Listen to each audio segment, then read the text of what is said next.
Et en même temps, quand le pape prend la parole, spontanément, moi j'accueille la parole du Saint-Père, je me dis, s'il prend la parole, c'est qu'il a quelque chose d'important à dire, et je suis toujours bienveillant par rapport à la parole du pape, toujours.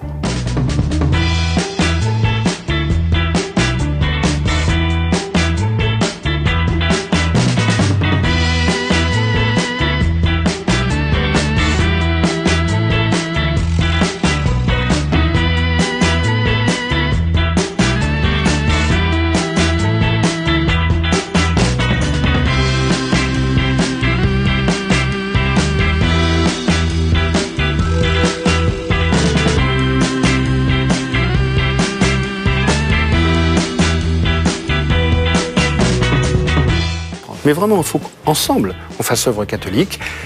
Et puis on va travailler, on va voir ce que ça donnera. Il y a eu ce motu proprio. Enfin, un motu proprio est un texte qui a un certain statut. Un coup le missel ordinaire, un coup la forme ordinaire du missel, un coup la forme extraordinaire. Ça, c'est pas sain. Moi, je ne peux pas penser que le pape ait fait ça d'un revers de main comme ça. Et nous allons travailler ensemble pour que l'Église soit catholique. Oui, qu'elle se reçoive de son Seigneur par la médiation du magistère.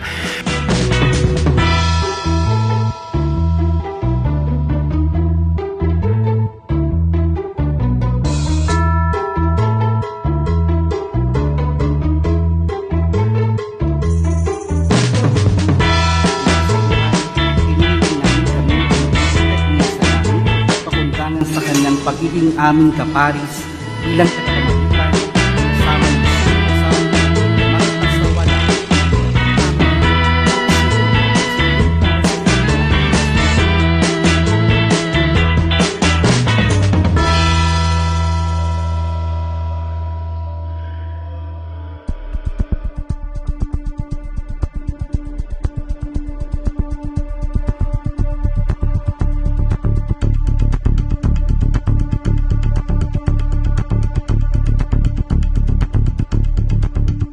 Voici le témoignage d'un prêtre, l'abbé Michel Marie.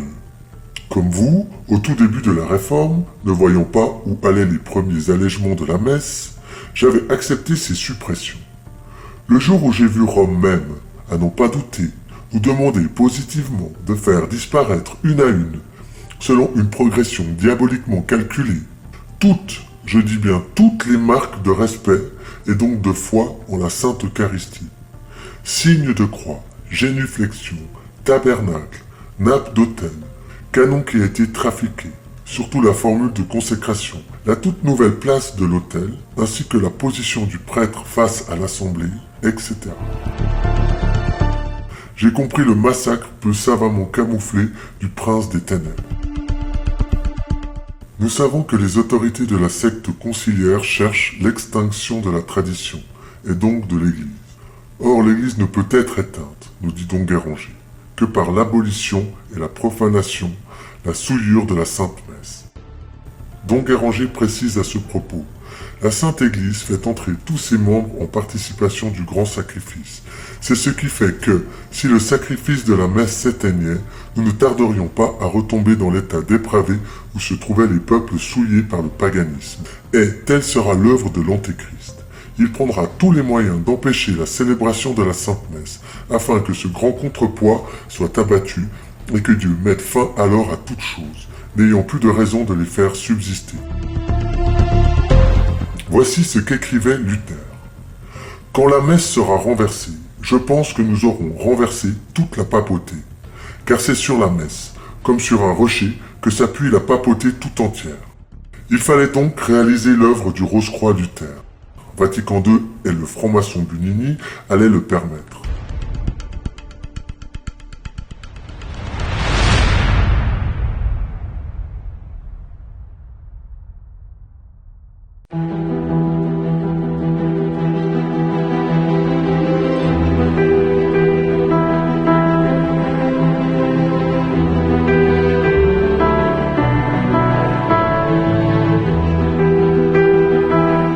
Canon de la messe, on ne prie pas pour ceux qui sont hors de l'Église, comme le dit saint Thomas d'Aquin.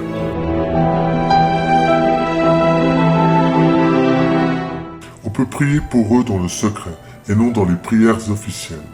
Ils sont hors du sacrifice, puisqu'ils sont hors de la Sainte Église. Par conséquent, il est impossible de les y mentionner. ce serait une profanation s'ils faisaient entendre leur nom dans le courant du saint sacrifice.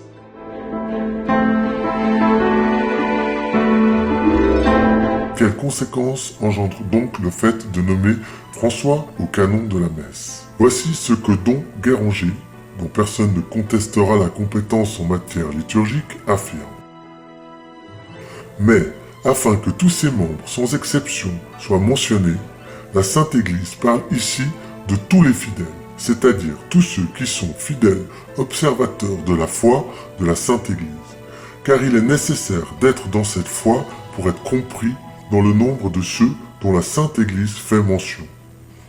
Il faut être orthodoxe, comme elle a soin de le dire, c'est-à-dire bien pensant et professant la foi catholique, la foi qui vient des apôtres.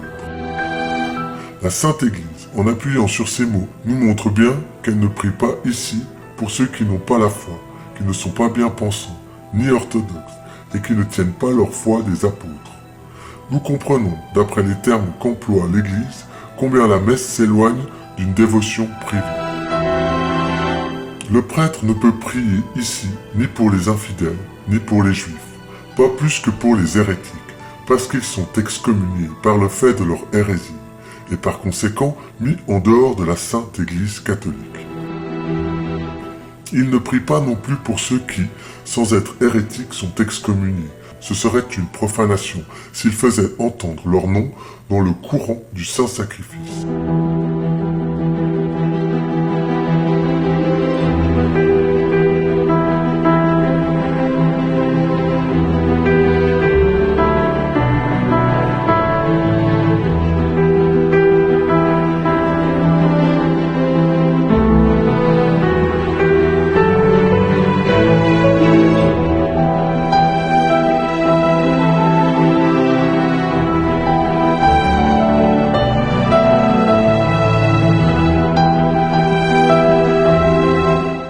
Rappelons ce que disait le cardinal Pie, l'un des plus grands apôtres du Christ roi, dans une conférence tenue à Nantes le 8 novembre 1859, à propos des conséquences du triomphe de la Révolution. On ne trouvera quasiment plus la foi sur la terre, c'est-à-dire qu'elle aura presque complètement disparu de toutes les institutions terrestres.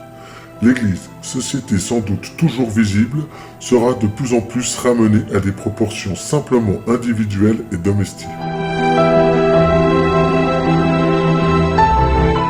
Saint Alphonse de Ligorie, avec beaucoup de théologiens, affirme « Si jamais le pape, comme personne privée, tombait dans l'hérésie, il serait à l'instant déchu du pontificat, car, comme il serait alors hors de l'Église, l'Église devrait donc, non pas le déposer, puisque personne n'a autorité sur le pape, mais le déclarer déchu du pontificat. » Saint Robert Bellarmine, de même, précise qu'un pape qui tombe dans l'hérésie déchoit par le fait même, sans aucune déclaration, ipso facto, parce que celui qui est en dehors de l'Église ne peut en être le chef.